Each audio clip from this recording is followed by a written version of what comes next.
आज अव्यक्त बाप दादा के मधुर महावाक्य 14 जुलाई 1972। अंतिम सेवा के लिए रमता योगी बनो। जैसे गवर्नमेंट के गुप्त अनुचर नए नए प्लान्स बनाते हैं, कहाँ भी कोई उल्टा कर्तव्य आदि होता है उसको चेक करते हैं, वैसे आप भी सभी पांडव गवर्नमेंट के गुप्त अनुचर हो। आत्माओं को जो धोखे में फंसाने वाले हैं, वह उल्टी राह पर चलाने वाले व मिलावट करने वाले हैं अथवा गिराने के निमित्त हैं, उन्हों के लिए नए नए प्लान्स बनाते हो। वह गवर्नमेंट भी सदैव नए नए प्लान्स बनाती है ना, जिससे मिलावट करने वाले उन्हों की नजर से बच नहीं पाते हैं। अभी चारों ओर आवाज तो फैला दिया है, लेकिन यह विद्वान आचार्य आदि जो निमित्त बने हुए हैं, यथार्थ ज्ञान के बदले अयथार्थ रीति देने उन्हों की तरफ अटेंशन जाता है। एक द्वारा भी अनेकों को आवाज पहुंचता है, वह कौन निमित्त बन सकता है? साधारण जनता को तो सुनाते रहते हो, उनमें से जो बनने वाले हैं वह अपना यथाशक्ति पुरुषार्थ करते चल रहे हैं, लेकिन जो आवाज फैलाना है वह किन्हों के द्वारा? शक्तियों का जो अंतिम गायन है वह क्या इस साधारण जनता के प्रति गायन है? शक्तियों की शक्ति की प्रत्यक्षता इन साधारण जनता द्वारा होगी। जो पॉलिटिकल लोग हैं उन्हों के द्वारा इतना आवाज नहीं फैल सकता, क्योंकि आजकल के जो भी नेता बनते हैं इन सभी की बुराइयां जनता जानती है। आजकल प्रजा पर राज्य है ना, तो नेताओं की आवाज का प्रभाव नहीं है। तो एक द्वारा अनेकों तक आवाज करने के निमित्त कौन बनेगा? इन गुरुओं की जंजीरों में तो सभी फंसे हुए हैं ना, भले अंदर में क्या भी हो, लेकिन उन्हों के शिष्य अंधश्रद्धा से सत सत करने के आदती हैं। नेताओं के पीछे सत सत करने वाले नहीं हैं, तो शक्तियों का जो गायन है वह कब प्रैक्टिकल में आना है? वह उसके लिए अब धरती नहीं बनी है। जैसे गुप्त अनुचर जो होते हैं वे क्या करते हैं? मिलावट वालों को ही घेराव डालते हैं। मिलावट करने वाले बड़े आदमी होते हैं, जिससे गवर्नमेंट की बहुत प्राप्ति होती है। साधारण के पीछे नहीं पड़ते। उन्हों के नए नए प्लान्स बनते रहते हैं कि किस रीति मिलावट को प्रसिद्ध करें। तो ऐसी बुद्धि चलती है कि जो सहज प्रजा बनती है उसमें ही संतुष्ट हो। प्रभाव पड़ने का जो मुख्य साधन है वह तो प्रैक्टिकल में करना पड़े ना। वह कब होगा? जब पहले बुद्धि में प्लान्स चलेंगे, उमंग आएगा कि हमको आज ये करना है,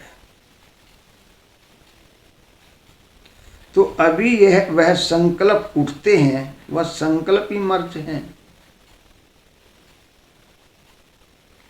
जैसे सर्विस चलती रहती है ऐसे तो प्रजा बनने का साधन है, लेकिन आवाज फैलने का साधन जिससे प्रत्यक्षता हो वह प्रैक्टिकल में लाना है।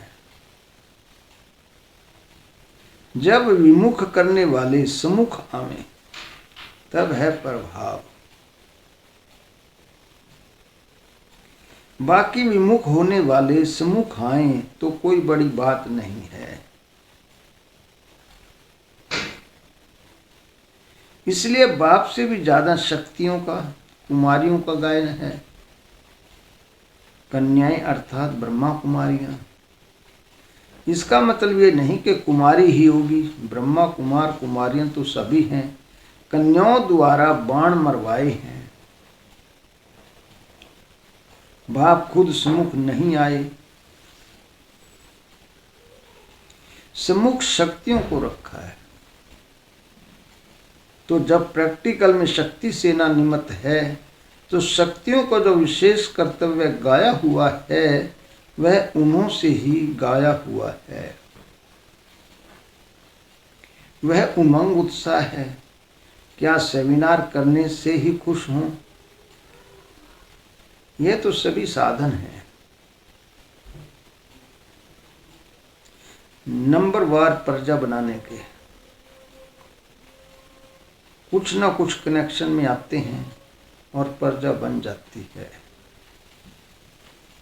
लेकिन अब तो इससे भी आगे बढ़ना है।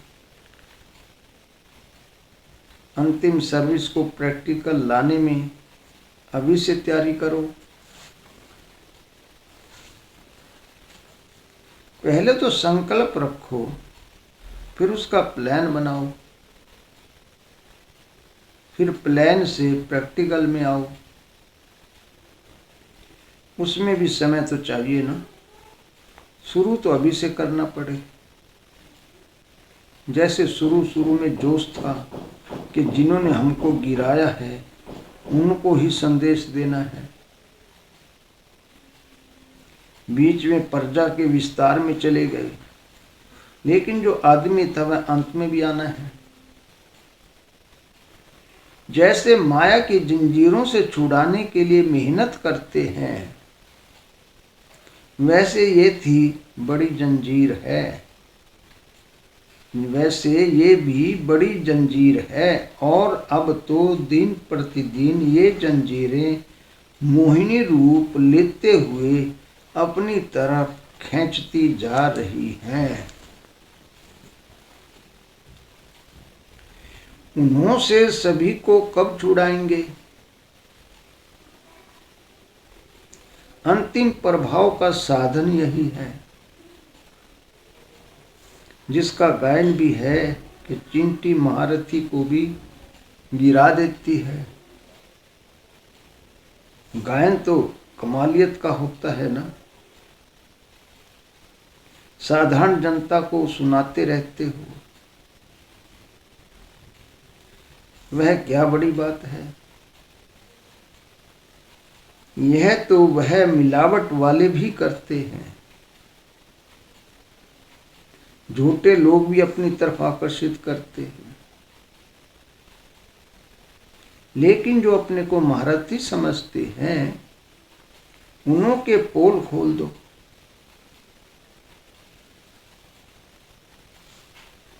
उन्हों को झुकाओ तब कमाल है। ऐसी कमाल दिखाने के लिए कुछ बुद्धि चलती है। असत्य को असत्य सिद्ध करो तब तो सत्य की जय हो।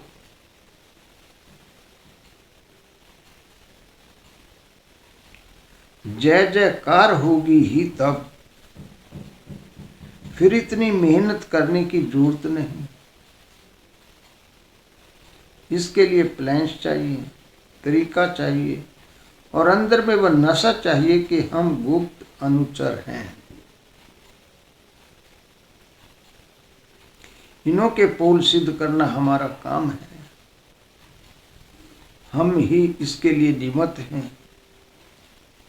ये अंदर से उमंग उत्साह आवे तब यह काम हो सकता है। ये प्रोग्राम से नहीं हो सकता। किसी को आप प्रोग्राम दो कि ये करो, ऐसे वो नहीं कर सकेंगे। उसमें सामना करने की इतनी शक्ति नहीं आएगी। अपने दिल से जोश आवे कि मुझे ये करना है, वह प्रैक्टिकल हो सकता है। संकल्प को रचने से फिर प्रैक्टिकल में आ जाएगा। अभी सभी की नजर कोई कमाल देखने की तरफ है।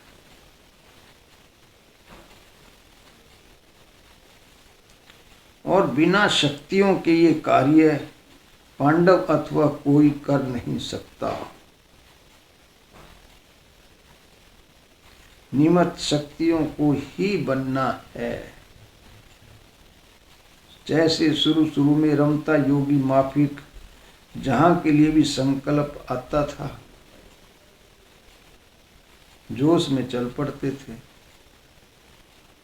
और यथा शक्ति सफलता भी पा लेते थे। ऐसा ही फिर इस बात के लिए भी रमता योगी चाहिए। प्रजा बनाने में बहुत बिजी हो गए हो और जो रचना रची है उसको पालने में ही समय बीत जाता है।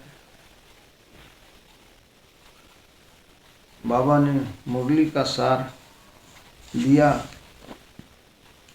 अंतिम प्रभाव का साधन यही है, जिसका गायन भी है कि चींटी महारथी को भी गिरा देती है। तो बाबा ने इस मुरली में हम बच्चों को जो मुख्य शिक्षा दी कि शक्तियों के द्वारा ही बाण लगेंगे, पांडवों के द्वारा नहीं। और आपको रमता योगी बनना होगा। रमता योगी बनने से ही आप सफलता को प्राप्त कर सकेंगे। ओम शांति।